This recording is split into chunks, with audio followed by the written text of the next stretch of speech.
Agora vamos conversar mais sobre este assunto com o Ronaldo Cristofoletti, pesquisador em Ciências do Mar. Boa tarde, bem-vindo, Ronaldo, tudo bem? Boa tarde, Rodrigo, tudo bem? Boa tarde a todo mundo em casa. Obrigado por estar aqui com a gente. Ao longo dos anos, a sociedade foi ocupando a orla, limitando o espaço da faixa de areia, do mar. E o quanto isso impacta no nosso presente e pode nos obrigar, talvez, a redesenhar espaços consolidados? Rodrigo, acho que esse é o ponto-chave, né? Existe o mar, existe uma faixa que ele só usa durante o que a gente chama das ressacas, aquele momento que vem. Ao longo das últimas décadas, com a mudança do clima, que a gente sempre discute aqui nos eventos, inclusive da tribuna, o mar está cada vez mais alto e a frequência de ressacas por conta das frentes frias que vêm da Antártica, do degelo da Antártica, cada vez mais frequentes. Isso faz com que o mar está cobrando de volta uma área que é dele. O que é cobrar de volta? Nós ocupamos essa área com condomínios, com infraestruturas. A gente veio de um desenvolvimento urbano que quis estar cada vez mais perto da linha d'água, mas não considerou que o mar podia subir. E o que pode ser feito para reduzir esses efeitos? Olha, agora é necessário um monitoramento, claro. É necessário olhar caso a caso na região, estamos aqui falando de São Vicente, mas muitas áreas vão ser impactadas.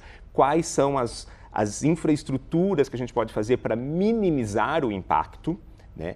E entre elas, pensar na educação e segurança das pessoas e comunicação, ou seja, durante os eventos, o que eu faço? Para onde eu me desloco? Como é que eu evito aquela região?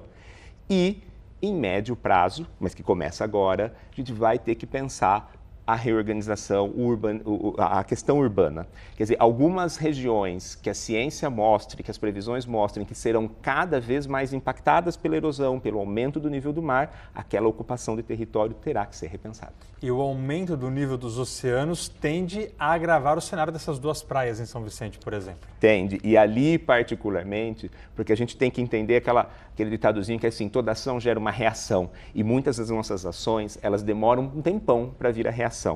Aquela região, ela é muito impactada também, porque a ilha Porchá era uma ilha isolada, e nós fechamos a passagem que saía e que ia direto ao mar, e agora ela vai por trás da ilha. Mudou a hidrodinâmica, mudou como a água do mar fica ali naquela região. Então, os impactos agora vão ser maiores por conta do que a gente fez lá no passado.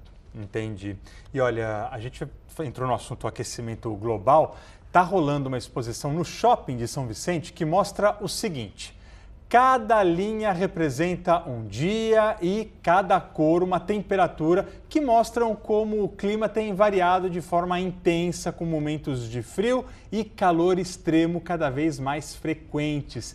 Essa curiosidade faz parte da exposição Linha do Clima, que apresenta a temperatura média diária em São Vicente ao longo dos últimos 30 anos.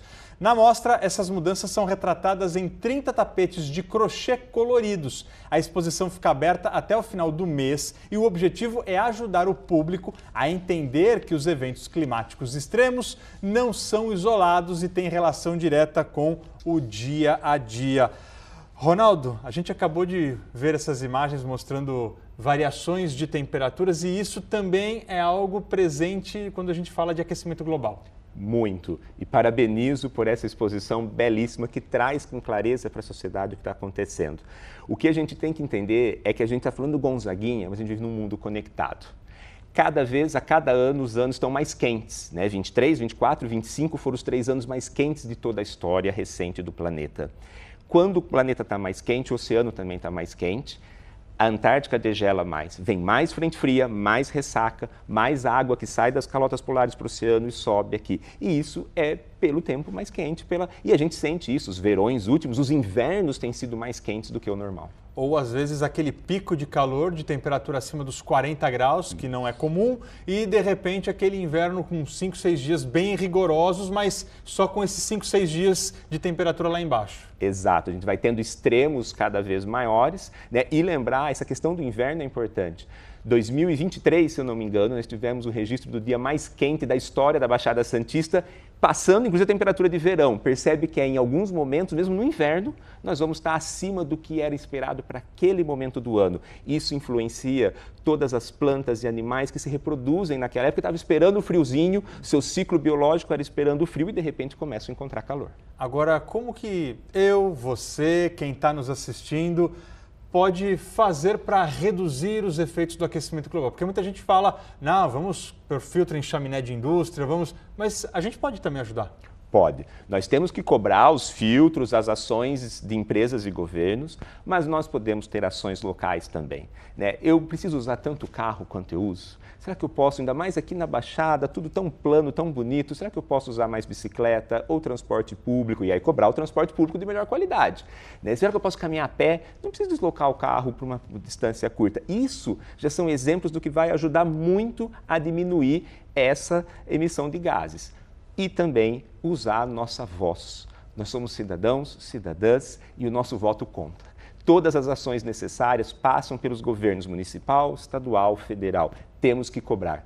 Quais são não apenas os planos são essenciais, mas quando é que eles vão ser colocados em práticas, com que recurso, sabendo que a resposta deles é uma resposta que vem numa escala de tempo maior do que o período eleitoral, é mais do que 4 anos, mas eles têm que fazer, não dá mais para esperar. E para a gente finalizar, temos muitos turistas aqui aproveitando a região que é diferente em termos de clima, né? Nós temos mais umidade, temos um ventinho fresco normalmente à tarde, apesar de às vezes o sol está torrando, mas entra aquela brisa marítima, então é uma região privilegiada nossa e merece ser preservada também. Totalmente. Temos a riqueza da Mata Atlântica, da Serra do Mar, dos manguezais, das restingas, dessas praias lindas que a gente está vendo e que as pessoas ocupam. Então a gente tem que cuidar para que isso cada vez mais a gente possa receber os visitantes. Isso mexe com a nossa economia local, né? As Baixadas Santistas vivem dessa economia azul, que a gente chama também, que é o turismo que vem para a região. Muitíssimo obrigado ao Ronaldo Cristofoletti, ele que é pesquisador de ciências do mar, professor doutor. Muito obrigado pela sua participação, pela sua entrevista. Prazer sempre estar aqui. Prazer é nosso em recebê-lo. Um abraço.